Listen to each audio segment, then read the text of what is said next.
guys, I'm back again for another video.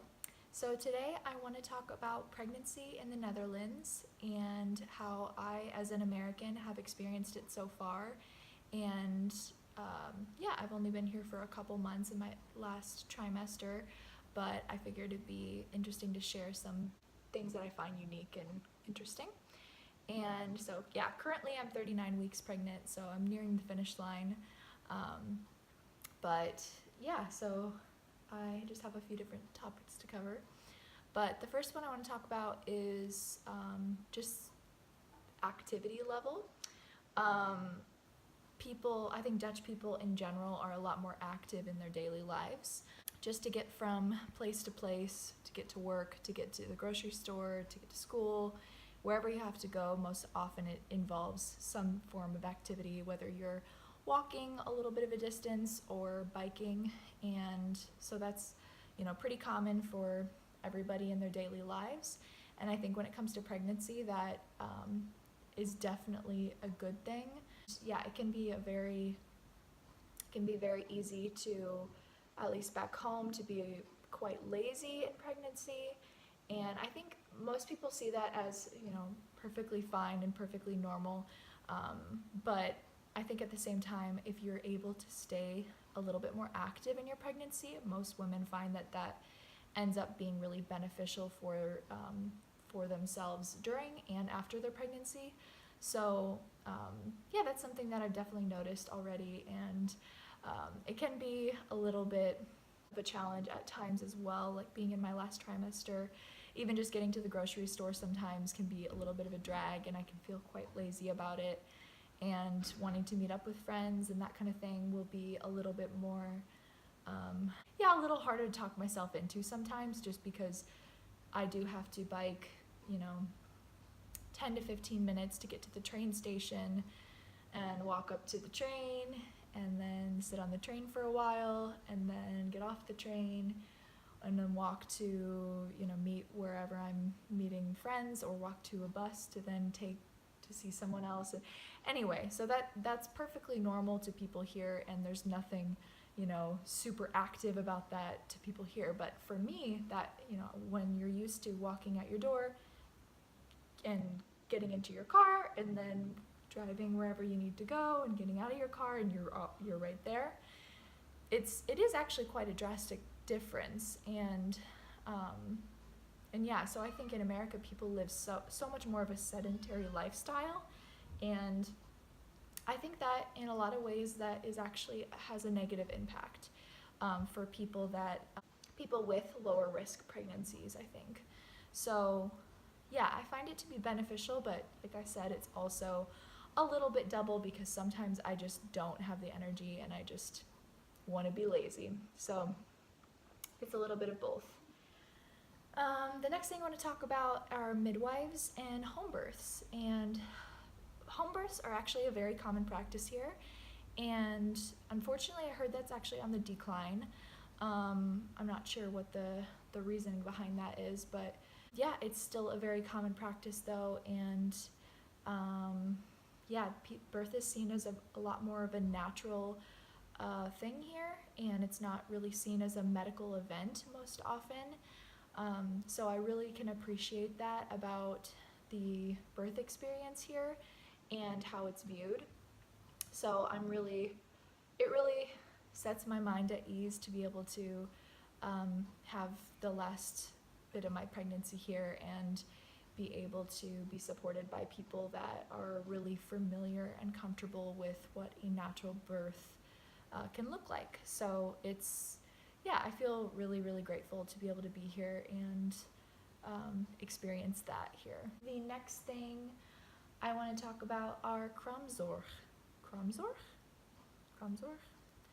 So basically what a Kraamzorg is, if you don't know, it is basically a nurse, a medically trained professional that will come and help you after you give birth, and they're generally for think about 7 to 10 days, and they will come and help you with really anything that you need and just check up on you, make sure you and the baby are doing well.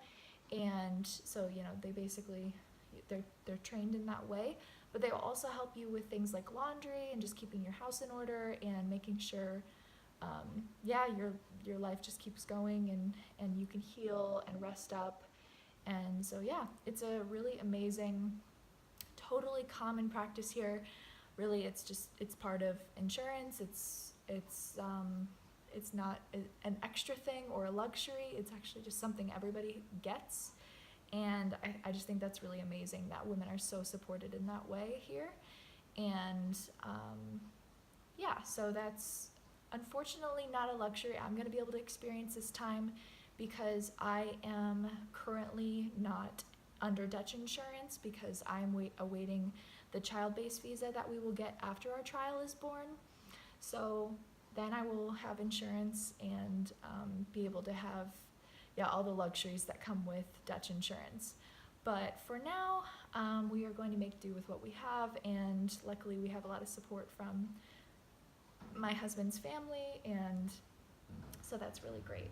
And then the last thing I want to talk about is the child-based visa that we are getting. So it actually took quite a lot of research and time on the phone with the IND, and just talking to people, and it took a lot of work for us to just figure out what would work for us to be able to, for me to be able to stay in the Netherlands legally and be able to have, some basically Dutch rights. And after we found out that I was pregnant, we started looking into more actively how I could stay and what would be the best option for us. And most people that come to the Netherlands to be with their spouse end up getting I think it's called a spouse visa, something of the like. That's kind of what is typically offered and what people typically do. But for us, that didn't work because my husband is a student. So because he's a student, he doesn't make the required income to be able to get that visa to support us both. So that was not an option for us, and so we had to look into other things, and we ended up stumbling across the child-based visa. And at this point, we were already pregnant, so that was that. But we were pretty lucky to actually come across it at all, because it's not really one that's advertised that much. And actually, I think there's even a couple times that we were talking to the IND, and they were like, "Oh, who told you about that visa? Like, that's, it's kind of seemed like it's actually kind of one that's a little bit hidden. And I'm guessing that's just to keep people from misusing the system and like intentionally getting pregnant just to be able to stay in the country or that kind of thing. So that's my guess of why it wasn't really like upfrontly offered to us when we were researching. But it is an option apparently, and so that's what we are doing. So I have been here for about 2 months, so I'm technically on my tourist visa right now. And so I just had to make sure that when I came here, the time from when I arrived had to be within, in the time that I give birth, it had to be less than 3 months in between to make sure that I would be on my tourist visa for the whole time that I'm here prior to getting the child-based visa. So that is something that we had to keep in mind, and I actually had to rebook my plane ticket once I realized, I have to make sure that I'm not there too soon to outlive my tourist visa before the baby's here. Because you cannot apply for it while you're pregnant. The baby does have to be there, and so that's how that worked for us. And so maybe something good to keep in mind for anybody that is in a similar circumstance and is struggling to know exactly what to do. But I will say that anytime you deal with government, it is a bit of a hassle. And if you are struggling to find what the best option is for you, I feel you totally. And I will say, like, if you think the best option for you is to get a lawyer or to get some professional help, yes, that probably is a good option a lot of times, but for us, it was not the best option. And I think we dealt with someone that I think was trying to manipulate us or make money off of us. And so that's part of the reason why we weren't offered the information about the child-based visa. They did not tell us that that even existed, and they were offering other ideas that were very expensive and that would have not been best for our situation at all. So the best thing I can say to do is like really make sure you do your research on your own, and anything that anyone tells you, research it and try to like double check, triple check, quadruple check everything that people tell you, because we were told by the Dutch government itself multiple times little lies or misinformation. And we still don't know why that happens so much, but I think it happens a lot, and I think that's why there's so many people that, you know, struggle with immigrating, is because there's just not a clean-cut way to go about it most often.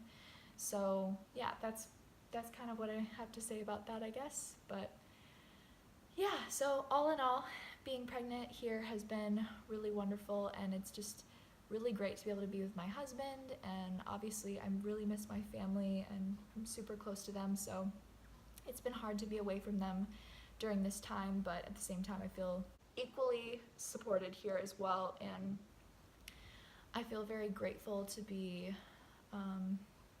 to be able to experience this at my age, and just living in a new country and all that it has to offer. And I think it'll be really amazing for our child to be able to grow up in different cultures and be able to experience different people. And I think the Netherlands is such a beautiful place to be able to do that, because it just has so much to offer, and there's just an amazing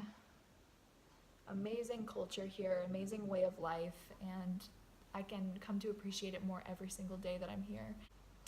Well, thank you so much for watching, and I hope that you guys subscribe and maybe like this video if you enjoyed it. Yeah, we will see you next time.